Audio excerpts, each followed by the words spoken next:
This recording is from the British Council.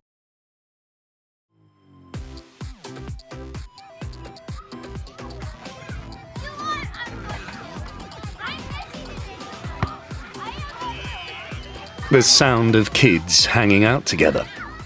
Or at least how it sounded a few years ago. Nowadays, a group of, well, just about anyone. Kids, teens, tweens, their parents might sound a lot more like this. Most of us spend hours a day with our heads bent over our smartphones. Research suggests teenagers spend as many as 9 hours a day, while preteens spend up to 6. I don't know, it's like the first thing I do in the morning, check in and see who's posted anything overnight. It's my alarm clock, so I kind of have to look at it, and then, it's pretty hard not to scroll through. And it's not just teenagers and millennials. Generation X and even the baby boomers are almost as bad. I'm online most of the day for work, and you'd think I'd be sick of screens by the time I get home, but most of my news comes through Facebook. And I'm really into food, so I'll hold my hands up to being one of those people who post photos of their meals. But are we addicted to our phones and apps? And does it matter? Former Google and Facebook employees certainly think so. So they've set up a non-profit organisation, the Centre for Humane Technology, to reverse the digital attention crisis and promote safe technology for children. Anyone who's seen queues round the block for the latest iPhone has to wonder what these people are thinking. You've literally got people sleeping in the street to get the newest device. Probably not even talking to anyone else in the queue because they're on social media, taking selfies in the queue to post to Instagram.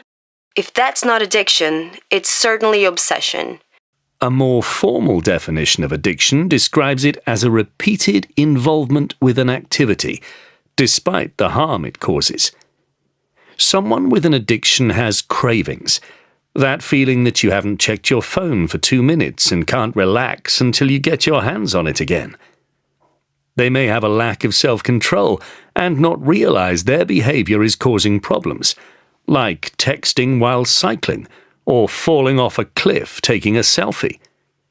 And in case you're wondering, I read about both of those via the news app on my phone, which updates every couple of minutes with the latest stories.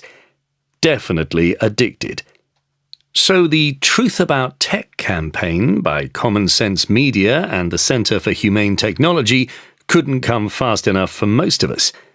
But it's children who are probably most at risk because of the effect tech addiction might be having on their brain development. Professor Mary Michaels of the Atlanta Future Tech Institute has been working with very young children. Mary, thanks for dropping by. What is your research telling us? Well, we know that screen time is affecting key aspects of healthy child development, like sleep, healthy eating, and what psychologists call serve and return moments, which are when parents respond to babies seeking assurance and connection by making eye contact, smiling or talking. All perfectly normal things we do and which help lay the foundations of babies' brains. It's much harder to engage with a baby normally if you're looking at your phone. Or even worse, if parents give a crying child a phone to distract them instead of talking to them or hugging them, and that might lead to them failing to develop their ability to regulate their own emotions. And what about older children?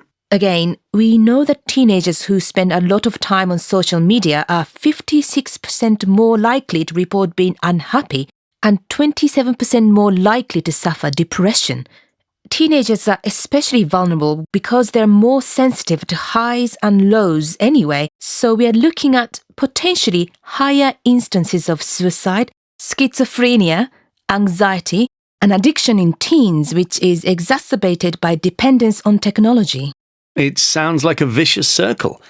They're more likely to get addicted to smartphones and social media, and that addiction itself makes them candidates for other addictions. Yes, that's right. Time to stage an intervention. Is there anything we can do to make tech less addictive? Setting devices to grayscale, which is basically black and white, might make them less appealing. Scrolling through a news feed of boring, washed-out photos just doesn't create the same rush as bright colours, perhaps. And you can turn off the notifications that are constantly pulling you back in to check your phone. So, is it This recording is from the British Council. To find more activities to practice your English, visit www.britishcouncil.org/learn English.